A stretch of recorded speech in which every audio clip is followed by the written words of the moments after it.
Okay, तो अब हम लोग स्टार्ट कर लेते हैं इंडस्ट्री वाले चैप्टर के साथ। ठीक है ना। आपको पता होना चाहिए कि हमारे पास जो है तीन तरह की इंडस्ट्रीज होती हैं। ठीक है ना। इंडस्ट्री क्या होता है? एक मैन्युफैक्चरिंग यूनिट होता है। ठीक है ना, यानी कि जहाँ पर चीजें प्रोसेस होती हैं, मैन्युफैक्चर होती हैं, that unit is called industry. तीन तरह की इंडस्ट्रीज होती हैं, प्राइमरी, सेकेंडरी एंड टर्शरी। ठीक है ना। ये तीनों जो है काफी इंपॉर्टेंट होती हैं।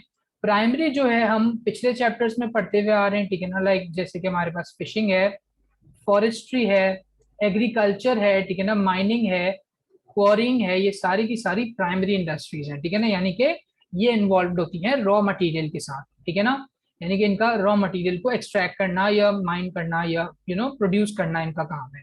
सेकेंडरी इंडस्ट्री क्या होती है? प्रोसेस करती है। ठीक है ना, प्रोसेस करती है या मैन्युफैक्चर करती है और इनमें से गुड्स को असेंबल करती है। और लास्ट हमारी होती है टर्शरी। ठीक है ना, जो कि सर्विसेज सप्लाई करती है, फॉर एग्जाम्पल रिटेलिंग या ड्राइविंग या ट्रांसपोर्ट या कंस्ट्रक्शन। ठीक है ना, ये हमारे पास होती हैं तीन तरह की इंडस्ट्रीज। अच्छा, ये जो चैप्टर है ना, ये बेस्ड है हमारे पास सेकेंडरी पर एंड टर्शरी पर। ठीक है ना, इसमें प्राइमरी की हम बात नहीं करने वाले क्योंकि वो एग्रीकल्चर वाला चैप्टर मोस्टली कवर होता है और साथ में फिशिंग और फॉरेस्ट कवर होता है। ठीक है ना, और मिनरल्स। ठीक है, तो अभी हम जो सेकेंडरी पढ़ने वाले हैं और टर्शरी पढ़ने वाले हैं इंडस्ट्रीज।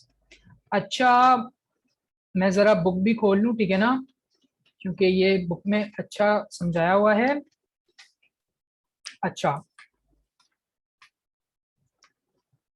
अब यहाँ पे क्या है, यहाँ पर आपके पास जो सेकेंडरी इंडस्ट्रीज है ना, ये हमारे पास दो तरह की हैं। एक है लार्ज स्केल, ठीक है, और एक हमारे पास है, समझ लो, स्मॉल कह लो या कॉटेज कह लो। ठीक है ना, कॉटेज इंडस्ट्रीज। ठीक है, तो सेकेंडरी में हम ये दो पढ़ेंगे और हम पढ़ेंगे साथ में टर्शरी। ठीक है ना, जो कि आपको यहाँ पे तीन ऊपर फाइल्स दिख रही होंगी। ठीक है ना, तीन डॉक्यूमेंट्स दिख रहे होंगे, ये लार्ज इंडस्ट्री, ये कॉटेज, ये टूरिज्म। ठीक है ना, ये तीन इंडस्ट्री हम, टूरिज्म, ये टर्शरी, ठीक है ना, ये तीन हम पढ़ने वाले हैं। तो अब हम बात कर लेते हैं, जरा स्टार्ट कर लेते हैं इसको। अच्छा, एक हमारे पास बड़ी एक इंपॉर्टेंट डेफिनेशन होती है एग्रो बेस्ड इंडस्ट्री। वो इंडस्ट्री जो एग्रीकल्चर पे बेस्ड है, that is agro based industry. बाकी और भी बहुत सारी डेफिनेशंस, कॉटेज वगैरह, ये पूरी 16 डेफिनेशंस लिखी हैं, ये आप लोग बाद में गो थ्रू कर सकते हो। सही है ना। अभी हम लोग बात करते हैं जरा फैक्टर्स की। ठीक है ना, अगर आपको एक इंडस्ट्री बनानी है, ठीक है ना, तो आपको क्या क्या चीजें जहन में रखनी पड़ेंगी उसको बनाने से पहले, यानी कि क्या क्या ऐसी चीजें हैं जो कि रिक्वायर्ड हैं एक इंडस्ट्री को फॉर्म करने के लिए। अच्छा, हमारे पास सबसे जो पहले रिक्वायर्ड होता है ना फैक्टर, दैट इज हमारा नेचुरल फैक्टर। ठीक है ना, नेचुरल फैक्टर में आता है लैंड। आपका लैंड जो है वो चीप होना चाहिए, फ्लैट होना चाहिए और ड्रेनेज अच्छी होनी चाहिए, यानी पानी का जो फ्लो है वो भी सही होना चाहिए लैंड से। ठीक है ना, और हमारे पास होता है क्लाइमेट। ठीक है ना, क्लाइमेट अच्छी होनी चाहिए, टॉलरेबल, मॉडरेट होनी चाहिए। ठीक है ना, क्लाइमेट। अब हमारे पास यहाँ पे क्या होता है, और भी कुछ ऐसे फैक्टर्स आते हैं जो कि आपको ध्यान में रखने पड़ते हैं। आपके पास पैसा होना चाहिए, ठीक है, कैपिटल, लेबर होना चाहिए, यानी कि स्किल्ड एंड अनस्किल्ड दोनों तरह के लोग होने चाहिए जो इंडस्ट्री में काम करें। रॉ मटेरियल कहीं से आ रहा हो, पावर सप्लाई आ रही हो, इलेक्ट्रिसिटी आ रही हो, इंफ्रास्ट्रक्चर में भी लिख सकते हो, गैस, वाटर, इलेक्ट्रिसिटी। ठीक है ना, और बहुत सारे और भी हैं। ठीक है, उसके बाद आपके पास ट्रांसपोर्ट सिस्टम होना चाहिए। इंडस्ट्रियल इस्टेट अगर हो तो आपको एक फेवर मिल जाता है। ठीक है ना, और गवर्नमेंट पॉलिसी ऐसी होनी चाहिए जिससे आपको इंसेंटिव्स मिले, आपको टैक्स हॉलीडेज मिले, आपको जो है क्या कहते हैं, अगर आप शहरों में बनाओ तो आपको जो है गवर्नमेंट खुद भी जो है इंकरेज करती है इंडस्ट्रीज की ग्रोथ को। सही है। अच्छा, अब यहाँ पे क्या है, यहाँ पे बेसिकली आपके पास आते हैं आ, कुछ इनपुट्स। ठीक है ना, हर इंडस्ट्री जो है उसके होते हैं कुछ इनपुट्स। ठीक है, और वो इनपुट्स क्या होते हैं? वो इनपुट्स होते हैं again capital, labour, raw material, power supply, infrastructure, हमेशा नाम के साथ बताना, efficient transport, industrial estate, government policy and machinery. ठीक है, नेचुरल इनपुट्स क्या होते हैं? लैंड होना चाहिए, ठीक है ना, नेचुरल रूट्स होने चाहिए, यानी कि जो रास्ते होते हैं, ठीक है, और आपके पास क्लाइमेट मॉडरेट और फेवरेबल होना चाहिए। प्रोसेसेस आपके पास होते हैं, ठीक है, इंडस्ट्रीज के, कुछ भी हो सकता है, स्मेल्टिंग, वीविंग हो सकता है, स्पिनिंग, कोई भी प्रोसेस होगा। ठीक है, और आपको मिलेंगे डिजायर्ड आपके आउटपुट्स। अच्छा, यहाँ पे चैट में क्या आया है? हाँ, इंडस्ट्रीज में और यही है, ठीक है ना, कैपिटल वगैरह, हाँ ये सारे कॉमन है, ठीक है ना, हर इंडस्ट्री के लिए कॉमन है। ये इंपॉर्टेंट बहुत ज्यादा है क्योंकि ये आते हैं, ठीक है ना, कि इंडस्ट्रीज के लिए क्या इनपुट्स रिक्वायर्ड हैं। अच्छा, आउटपुट्स हमें क्या मिलेंगे? आउटपुट्स हमें मिलेंगे for example processed goods, manufactured goods हमें मिलते हैं, ठीक है, कंज्यूमर गुड्स वगैरह मिलते हैं थ्रू द इंडस्ट्रीज। ये हमारे पास एक तरह से कह लो इंट्रोडक्शन हो गया इंडस्ट्रीज का। अब हम जब डिटेल में जाएंगे ना, तो हम पढ़ेंगे एक एक इंडस्ट्री को कि वो किस तरह ऑपरेट करती है, किस तरह काम करती है, ठीक है ना। सबसे पहले हमारे पास है sugar industry. Sugar industry again देखो, मैं आपको यही बोलूंगा कि जो इनपुट प्रोसेसेस आउटपुट्स है ना, उनको एक नजर मार लो, उनको याद मत करो, ठीक है ना, उनको रटा नहीं लगाओ, उनको बस एक अपने माइंडसेट में बिठा लो कि हाँ ये जैसे कैपिटल वगैरह ये सब कॉमन है, ठीक है ना, ये सारी चीजें हम बार बार पढ़ेंगे, ठीक है। और हमारे पास यहाँ पे प्रोसेसेस क्या क्या है आपके पास, क्योंकि देखो शुगर होती है, ठीक है, शुगर आती है शुगर केन में से। शुगर केन को आप वॉश करोगे, उसके पीसेस करोगे, ठीक है, उसमें से जूस निकालोगे, फिर उस जूस को रिफाइन करोगे, आप जो इम्प्योरिटीज है वो निकालोगे, क्रिस्टलाइजेशन का प्रोसेस करोगे। ये सारे इंपॉर्टेंट नहीं है, ठीक है ना, ये पेपर पॉइंट ऑफ व्यू से इंपॉर्टेंट नहीं है, ये खाली आपको पता होना चाहिए। अच्छा, आउटपुट्स क्या क्या आते हैं? व्हाइट शुगर आती है, ब्राउन शुगर आती है, और गुड़ भी आता है, ठीक है, यहाँ पे मेंशन नहीं है। और दो बाय प्रोडक्ट्स हैं, बगास एंड मोलासिस, ठीक है ना, ये आपको पता होने चाहिए, बाय प्रोडक्ट्स काफी इंपॉर्टेंट हैं। अब यहाँ पे जब हम क्वेश्चंस देखेंगे ना इसके शुगर इंडस्ट्री के, तो आपको जो है क्लियर होता जाएगा। सबसे पहला क्वेश्चन है ना, वो है डिस्ट्रीब्यूशन का। अब तक हमने डिस्ट्रीब्यूशन इतने सारे किए हैं, ठीक है ना, आपको एक आइडिया होगा कि जो है ये किस तरह काम करता है बेसिकली। तो हमारे पास क्या होता है, हमारे पास जो डिस्ट्रीब्यूशन है शुगर केन का, अगर आप देखो तो ये वाले जो एरियाज हैं, एक सेकेंड, हाँ, यहाँ पर कहीं जो है शुगर केन की फील्ड्स लाई कर रही है, ठीक है ना। और अगर आपको पता हो तो ये एरिया कौन सा एरिया है? इंडस प्लेन का एरिया। इंडस प्लेन के अंदर आपके पास क्या क्या आ रहा है? आपके पास आ रहा है, अगर आप देखो यहाँ पर, तो आपके पास जो है थोड़ा बहुत एनडब्ल्यूएफपी का एरिया आ रहा है, ठीक है ना, इंडस प्लेन के अंदर। थोड़ा बहुत आपके पास जो है पंजाब की जो इंडस्ट्रीज हैं, ठीक है ना, थ्रू आउट पंजाब है। और अगर आप नोट करो ना, तो ये जो इंडस्ट्रीज हैं ये रिवर्स के करीब है, ठीक है ना, रिवर्स के क्लोज बाय है, ठीक है, सारी की सारी जितनी भी इंडस्ट्रीज हैं ये सारी रिवर्स के करीब बनाई गई हैं, ठीक है ना, क्योंकि यहाँ पे वाटर सप्लाई चाहिए होती है, ठीक है। फिर अगर आप सिंध में देखो तो यहाँ पे सेंट्रल सिंध में भी बहुत अच्छी जो है इंडस्ट्रीज आपको देखने को मिलेंगी। अब आपको जब डिस्क्राइब करना है तो आप क्या कहोगे? आप कहोगे कि जो है, सबसे पहले आपने कहा कि जो है वाइड स्प्रेड है, ठीक है ना, नॉर्थ से लेके साउथ तक इंडस्ट्रीज बहुत सारी मौजूद हैं। फिर आपको पता होगा, आप रिवर्स पे बनी हुई है, मैंने आपको बताया। यूजुअली जो इंडस्ट्रीज हैं आप देखो पूरे पाकिस्तान में वो ईस्ट पर है, वेस्ट में इंडस्ट्रीज नहीं है। अच्छा, हाँ, शुगर इंडस्ट्री, शुगर मिल, देखो शुगर मिल और शुगर इंडस्ट्री एक ही चीज होती है। आप जो बोल रहे हो क्वेश्चन वो ये है कि शुगर इंडस्ट्री और शुगर केन जो है वो एक साथ होंगे, तो हाँ बिल्कुल ऐसा ही है। और इसके अभी हम रीजन भी पढ़ेंगे, ठीक है ना, तो वो टेंशन नहीं लो।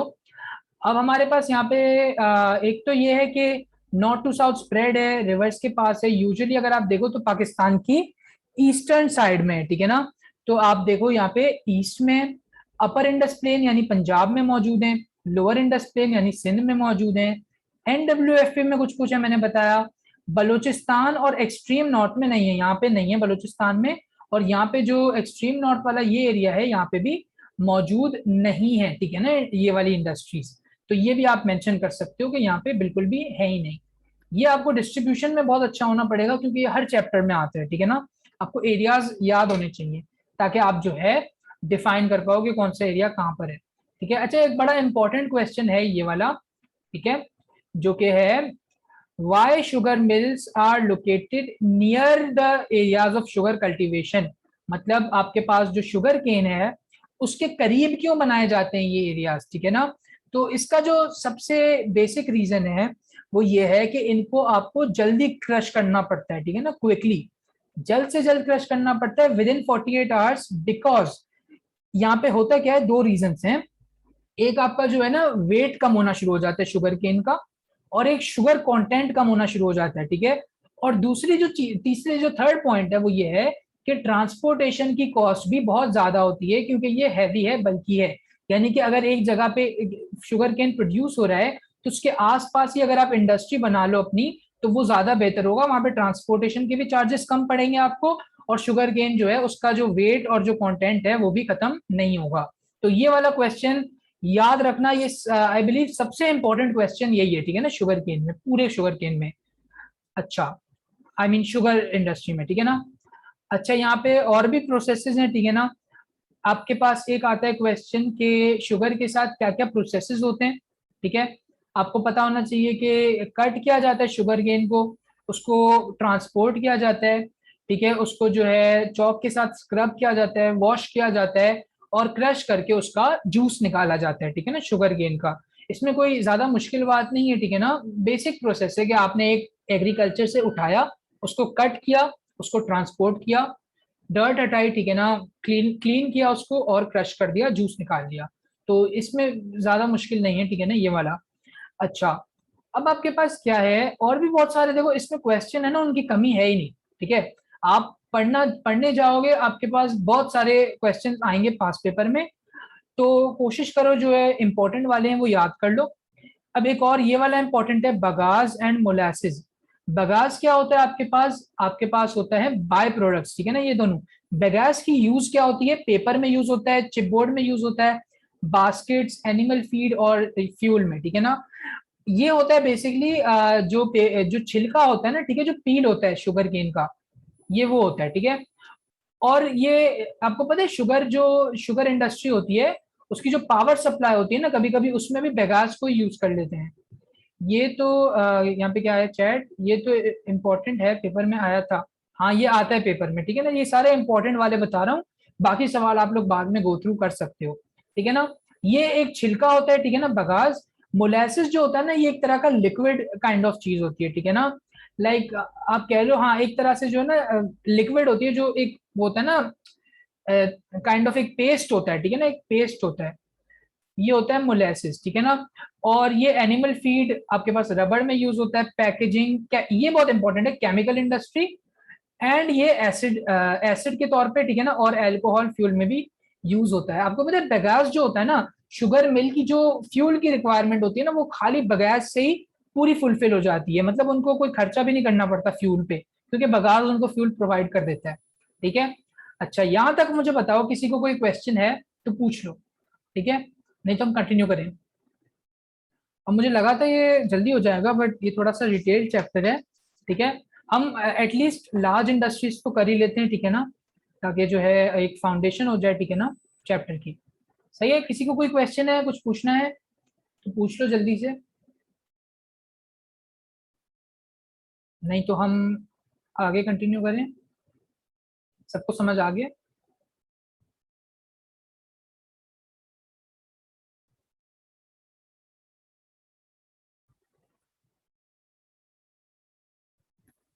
अच्छा, अब हम बात करते हैं जरा कॉटन टेक्सटाइल की, ठीक है ना। कॉटन टेक्सटाइल जो है बेसिकली, उसमें क्या है, आपके पास अगेन इनपुट्स, प्रोसेसेस, आउटपुट्स आपको याद नहीं करने, ठीक है ना। आपको बस जो है इनको पढ़ लेना है एक बार। इनपुट्स यूजुअली सेम होते हैं आपके, प्रोसेसेस थोड़े देख लिया करो, spinning, weaving, bleaching, dyeing, cutting, stitching and packing, ठीक है। आउटपुट्स क्या होते हैं, क्लोथ्स, गारमेंट्स, यार्न, टॉवल, ठीक है ना, ये सारे आपके आउटपुट्स आ जाते हैं। इनको भले ज्यादा याद नहीं करो, ठीक है ना। अब यहाँ पे प्रोसेस जो है ना, ये बड़ा इंपॉर्टेंट है, ठीक है ना, इसका जो कॉटन का, क्योंकि ये आ चुका है पास पेपर में, ठीक है।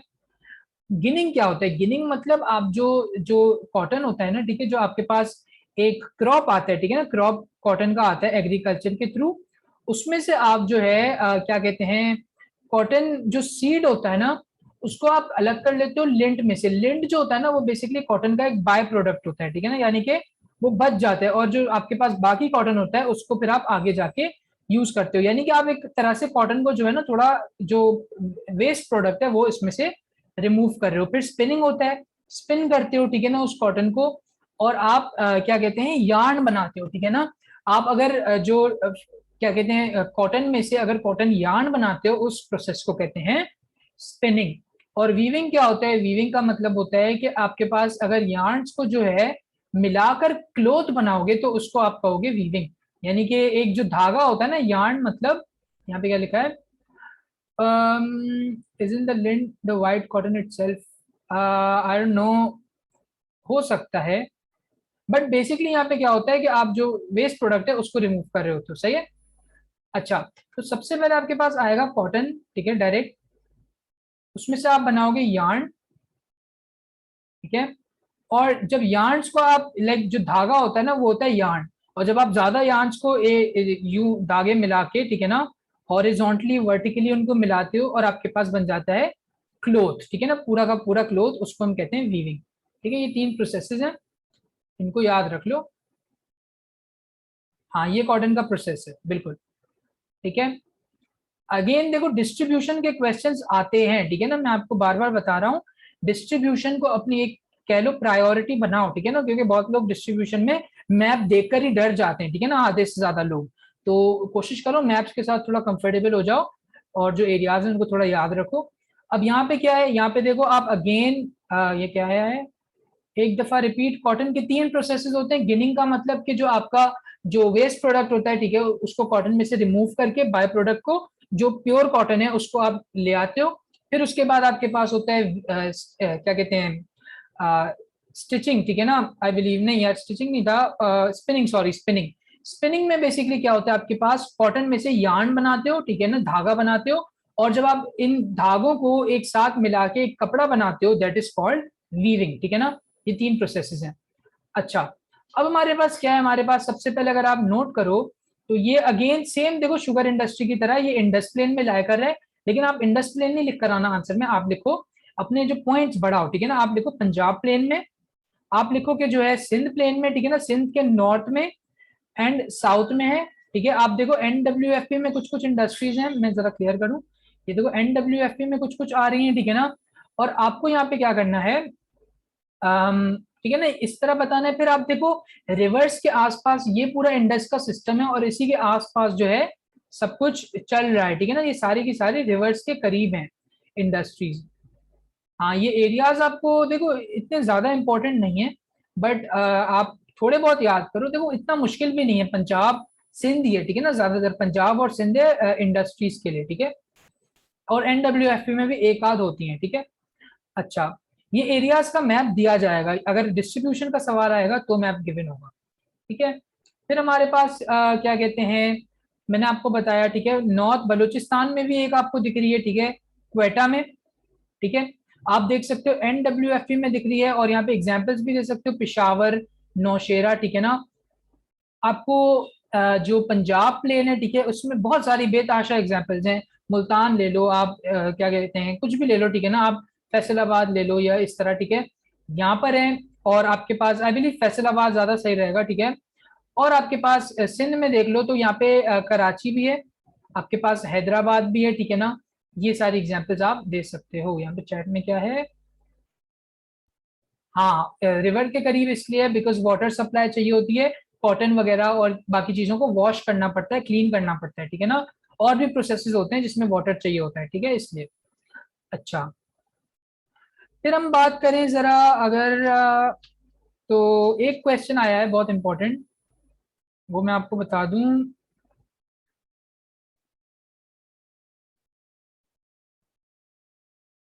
आई बिलीव यहाँ पर शायद है,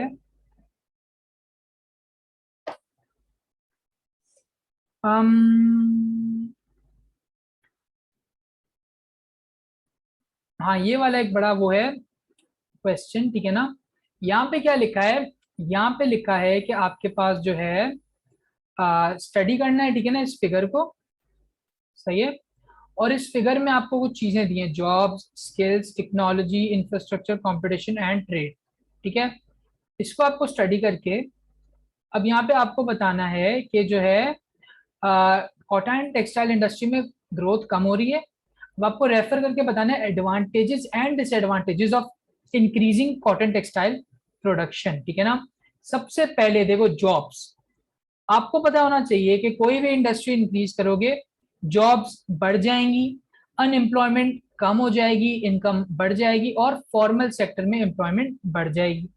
लेकिन इसकी प्रॉब्लम क्या है, लिटरेसी नहीं है लोगों के पास, रूरल अर्बन माइग्रेशन बढ़ जाएगी, जिसकी वजह से जो है रूरल एरिया, अर्बन एरियाज में ओवर पॉपुलेशन हो सकती है, ठीक है। फिर स्किल्स, स्किल्स क्या है कि आपके जो वर्कफोर्स है वो स्किल्स उनकी डेवलप होंगी, पैसे ज्यादा होंगे, बट ट्रेनिंग तो है ही नहीं, ट्रेनिंग के बिना कैसे ये सब होगा, ठीक है। कंपटीशन, कंपटीशन में अगेन स्टैंडर्ड बढ़ेगा, क्योंकि कंपटीशन आपको पता है पूरी दुनिया के साथ कॉटन टेक्सटाइल्स का हमारी कंपटीशन होता है, तो कंपटीशन की वजह से स्टैंडर्ड बढ़ता है, बट compete करना मुश्किल हो जाता है, उनको हराना मुश्किल हो जाता है बाकी कंट्रीज को, और जो है क्वालिटी हमारी कम हो जाती है, हमारे गुड्स चीपर हो जाते हैं, ठीक है। ट्रेड, ट्रेड बढ़ जाएगा, ठीक है, क्योंकि अगर आप एक्सपोर्ट कर रहे हो तो आपका ट्रेड इंक्रीज होगा, फॉरेन एक्सचेंज कमाओगे, बैलेंस ऑफ पेमेंट अच्छा होगा, और आप अपने जो वो होते हैं ना किस्तें, डेब्ट्स, वो भर दोगे। ये ट्रेड, पूरा ये ट्रेड का एक पॉइंट है, अगर आपने पढ़ा हुआ है चैप्टर तो आपको ये अच्छे से समझ आ गया होगा, ठीक है। लेकिन पुअर रोड्स हैं, रेलवे एडिक्वेट फैसिलिटीज नहीं है, यानी कि ट्रांसपोर्टेशन मेथड्स नहीं है, ठीक है। टेक्नोलॉजी डेवलपमेंट होगी, क्वालिटी बढ़ेगी, बट इसकी कॉस्ट ज्यादा है, स्किल्ड वर्कफोर्स नहीं है, ठीक है ना, अनएम्प्लॉयमेंट है, शॉर्टेज ऑफ पावर, और इम्पोर्ट्स ज्यादा हो जाएंगे, ठीक है ना। तो इसकी वजह से कॉर्डल टेक्सटाइल में बेसिकली आप ये जितने भी पॉइंट्स है ना इंक्लूड कर सकते हो, सही है। अब मुझे बताओ यहां तक किसी को कोई सवाल है कि नहीं, ठीक है। यहां तक हमने पढ़ लिया है कॉटन इंडस्ट्री, किसी को कुछ पूछना है या हम कंटिन्यू कर लेते हैं, ठीक है। अच्छा, सीमेंट, सीमेंट को हम थोड़ा सा बाद में पढ़ते हैं, एक बड़ी इंपॉर्टेंट है फर्टिलाइजर वाली, ठीक है, वो पढ़ लेते हैं पहले, वो ज्यादा इंपॉर्टेंट है। अच्छा, अब हमारे पास हम बात करते हैं फर्टिलाइजर इंडस्ट्री की। अगेन बार बार मैं वही बोल रहा हूँ कि इसको याद करना जरूरी नहीं है। अच्छा, फर्टिलाइजर्स का आपको पता होना चाहिए कि एग्रीकल्चर में वो बड़े यूजफुल होते हैं, ठीक है ना, क्रॉप की यील्ड्स बढ़ जाती हैं, ठीक है, आपके पास ज्यादा प्रोडक्शन होती है, ज्यादा अच्छे क्रॉप्स बनते हैं, शुगर केन को आप बार बार ग्रो कर सकते हो with the help of fertilisers, ठीक है ना। तो फर्टिलाइजर्स के बहुत सारे एडवांटेजेस हैं, ठीक है ना, जिसकी वजह से इसको डेवलप किया जा रहा है इन पाकिस्तान। अब इनपुट्स प्रोसेसेस आउटपुट्स, अगेन एक ओवरव्यू आपको लेना है, ठीक है ना। आपको जो है बेसिकली पता होना चाहिए, देखो इनपुट्स तो सब में कॉमन है, ठीक है ना, इनपुट्स तो चेंज होने नहीं है, बट यहाँ पे कुछ ऐसे इनपुट्स हैं जो कि आपको पता होने चाहिए। For example natural gas, nitrogen, gypsum, nitrogenous, ठीक है ना, ये सल्फर, पोटेशियम, पोटैश, फॉस्फेट, अगर थोड़ा बहुत भी एक आध याद रख लो तो मसला नहीं है, ठीक है। ये फर्टिलाइजर इंडस्ट्री के इनपुट्स होते हैं, ठीक है ना, और हाँ सही है ना, ये आपको पता होने चाहिए। अच्छा, अब अगर हम बात करें तो बेसिकली हमारे पास प्रोसेसेस क्या क्या हो रहे होते हैं, ठीक है ना, प्रिपेयर किया जाता है रॉ मटेरियल को, केमिकल रिएक्शंस करवाए जाते हैं, फर्टिलाइजर सेपरेट होता है, और ये सारे सेपरेशन के प्रोसेसेस हैं। अगेन इसको ज्यादा डिटेल में नहीं पढ़ना है, ठीक है ना। अच्छा, अब मैं आपको जो है अच्छा, तीन तरह के जो है बेसिकली फर्टिलाइजर होते हैं, ठीक है ना। हमारे पास एक होता है नाइट्रोजनस फर्टिलाइजर, एक होता है पोटेशियम फर्टिलाइजर, और एक होता है फॉस्फोरस फर्टिलाइजर, ठीक है ना। ये तीन तरह के हमारे पास फर्टिलाइजर हैं जो कि यूज होते हैं पाकिस्तान में। अब यहाँ पे क्या है, फर्टिलाइजर की मीनिंग आपको पता होना चाहिए कि लैंड को फर्टाइल बनाना है, ज्यादा जो है एग्रीकल्चर के लिए सूटेबल बनाना है, उसके लिए हम फर्टिलाइजर्स यूज करते हैं, ठीक है। दो रॉ मटेरियल्स जो कि इनपुट्स के तौर पे यूज होते हैं, तो मैंने आपको अभी अभी बताया, नेचुरल गैस के अलावा आप लिख सकते हो सल्फर, नाइट्रोजन, सारे जितने भी केमिस्ट्री में होते हैं कंपाउंड्स, ठीक है ना, ये वाले आप यूज कर सकते हो, पोटेशियम, पोटैश, फॉस्फेट, अमोनिया, ठीक है ना, फिश वगैरह सब कुछ यूज होता है फर्टिलाइजर इंडस्ट्री में। आई वुड से कि ये जो शुरू वाले ना, इनमें से दो तीन आप लोग याद रख लो, ठीक है ना, ये वाले में से अमोनिया भी याद कर लो, ठीक है ना, इनमें से कोई दो तीन याद कर लो, आपके लिए इनफ हो जाएगा, ठीक है। अच्छा, अब हम बात करते हैं जरा डिस्ट्रीब्यूशन की। आई बिलीव यहाँ पर है एक क्वेश्चन, हाँ डिस्ट्रीब्यूशन वाला है question.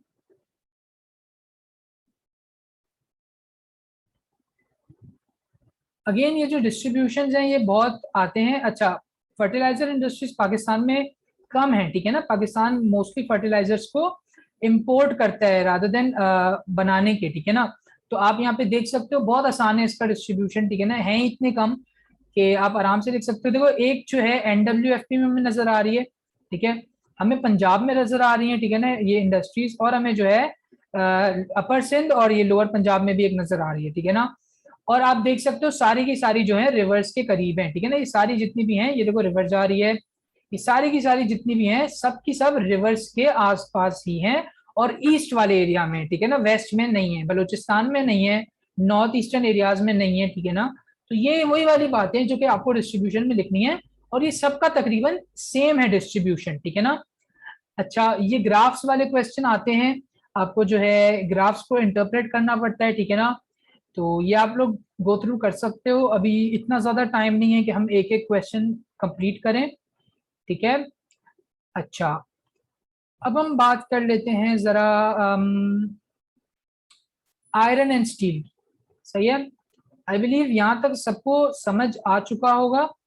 Iron and steel one of the most important industries of Pakistan, ठीक है, बहुत ज्यादा इंपॉर्टेंट है आयरन एंड स्टील। एक चैट आया है, सबसे इंपॉर्टेंट इंडस्ट्री कौन सी है इनमें से, तो आई वुड से स्टील के लिए जाओ, ठीक है ना, स्टील को सबसे इंपॉर्टेंट कंसिडर कर लो, और सेकंड इंपॉर्टेंट आप कॉटन को कंसिडर कर लो, सही है ना। इन दो पे ज्यादा फोकस रखो, स्टील एंड कॉटन, बाकी भी पढ़नी तो चाहिए, ठीक है ना। अच्छा, अब जो है हमारे पास स्टील में आपको थोड़ा सा जो है कोशिश करो इसको अच्छे से पढ़ लेना, ठीक है। क्या है यहाँ पे, लाइमस्टोन जिप्सम, जिप्सम जो है ये हमने अभी पढ़ा था, ये उस वाले में है अपना, फर्टिलाइजर में है। लाइमस्टोन वाला जो है वो अभी आने वाला है, ठीक है ना, जिप्सम लाइमस्टोन यहाँ पे भी यूज होने वाला है, सही है। अच्छा, इनपुट्स की बात करते हैं हम स्टील इंडस्ट्री की, ये रहे, ठीक है, इनपुट्स आपके पास वही हैं, लेकिन आपके पास कुछ न्यू इनपुट्स भी हैं जो कि अभी नीचे क्वेश्चंस में भी हम डिस्कस करेंगे, ठीक है ना, तो इसको छोड़ो। यहाँ पर आपके पास कुछ प्रोसेसेस हैं, mining, grinding, concentration, heating, refining, casting, ठीक है ना। और आपके पास आउटपुट्स में आते हैं मेटल शीट्स, प्लेट्स, ठीक है ना, रोल्ड, ये पता नहीं क्या है, कॉइल्स आ जाते हैं, स्लैब्स, गिर्डर्स, ठीक है ना, ये सारे आपके पास आउटपुट्स हैं। अगेन इनको याद करना इतना जरूरी नहीं है, ठीक है। ओके, ये ज्यादा नीचे आ गए।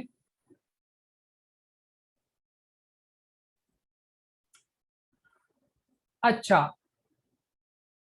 अब हम बात कर लेते हैं लार्ज स्केल इंडस्ट्री क्यों है, ये आपको पता होना चाहिए। लार्ज आउटपुट है, ज्यादा रॉ मटेरियल्स आते हैं, ठीक है, ज्यादा पावर कंज्यूम करती है, ज्यादा जो है आपका गैस वगैरह कंज्यूम होता है, ज्यादा पैसा है, ठीक है ना, इसलिए ये लार्ज स्केल इंडस्ट्री है। इसमें कुछ एक्सप्लेन करने का जरूरत नहीं है, ठीक है ना। अच्छा, अब हम बात करते हैं कि ये जो है ये घारो क्रीक पे क्यों बनाई गई, ठीक है।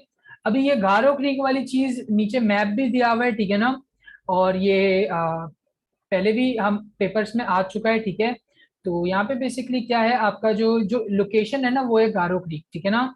यहाँ पर ए फ्लैट लैंड है, डीप वाटर है, आपके पास लार्ज एरिया ऑफ वाटर है, ठीक है ना, शेल्टर है, ठीक है, चीप लैंड है, और कराची के करीब है, ठीक है ना, नेशनल हाईवे के करीब है जो कि कराची में है, और रेलवे से भी कनेक्टेड है। तो ये जो पूरा गारो क्रीक की लोकेशन कहाँ है, ये बेसिकली है कराची के थोड़ा सा आप कह लो वेस्ट में, ठीक है ना, आई मीन ईस्ट में, सॉरी ईस्ट में, ठीक है ना, वेस्ट में नहीं, ईस्ट में, कराची के करीब है, ठीक है ना। मैं आपको दिखा देता हूँ, चलो मैं मैप दिखा देता हूँ, नहीं तो कंफ्यूजन बहुत हो जाएगी, ठीक है।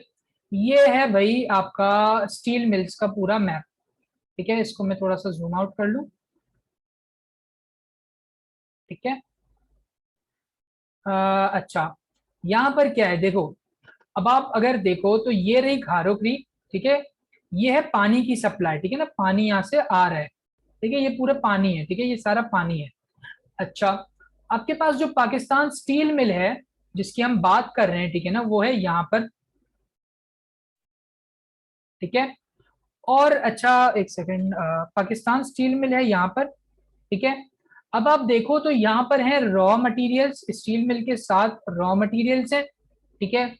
आपके पास यहाँ पर मौजूद है, देखो कराची से कनेक्टेड एक रेलवे लाइन। अच्छा, मुझे कैसे पता कि ये रेलवे है, देखो मैं बता देता हूँ, ये आप देखो की के थ्रू, ठीक है ना, ये की में रेलवे इस तरह बना है, तो हमें समझ आ जाता है कि ये पूरी रेलवे लाइन है, ठीक है ना, कराची और कोटरी की, ठीक है, जिसके साथ ये कनेक्टेड है।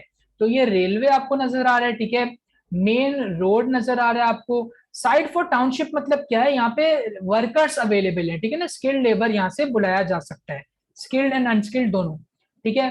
फिर अगर आप यहाँ पे देखो कि जो है हमारे पास पोर्ट कासिम मौजूद है, ठीक है ना, जो कि एक पोर्ट है, ठीक है, सी पोर्ट है, यहाँ से आप इंपोर्ट कर सकते हो चीजें। तो आप देख सकते हो बहुत ज्यादा जो है एक बेस्ट लोकेशन, ठीक है ना, सूटेबल लोकेशन है। और इस ये जो पूरी है ना, ये है पिपरी, ठीक है ना, ये इस पूरा ये जो मैप है इस एरिया का नाम है पिपरी, ठीक है। तो ये पिपरी में लोकेटेड है, Pakistan steel mills, port Qasim के पास। सही है।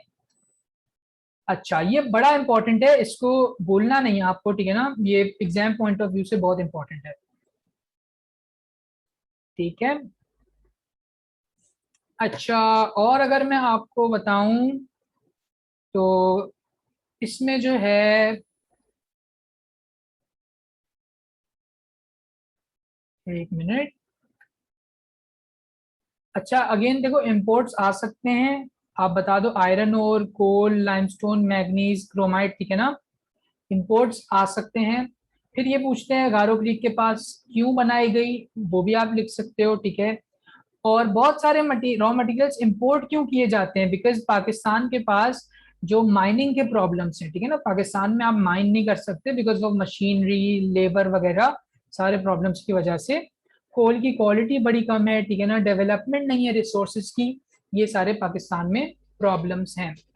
तो हमने ये पढ़ लिया है। और अगर हम देखें तो और कुछ अगर रह गया इस चैप्टर में,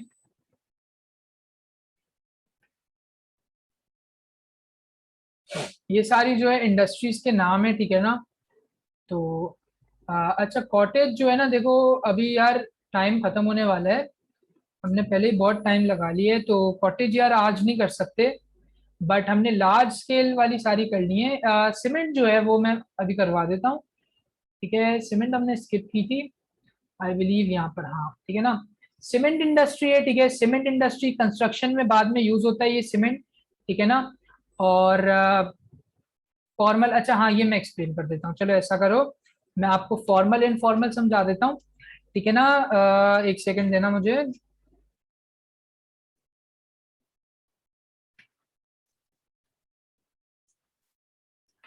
आपके पास देखो फॉर्मल, अच्छा यहाँ पे चैट में आ रहे हैं यार, ब्रिक केन्स वगैरह सारे कॉटेज में बहुत टाइम लगेगा। एनीवेज, फॉर्मल इनफॉर्मल सेक्टर क्या होता है, बेसिकली फॉर्मल में आपको जो है एम्प्लॉय करता है आपका इंस्टीट्यूशन, ठीक है ना, यानी कि आप जो है आप एक प्रॉपर कंपनी एम्प्लॉय करती है।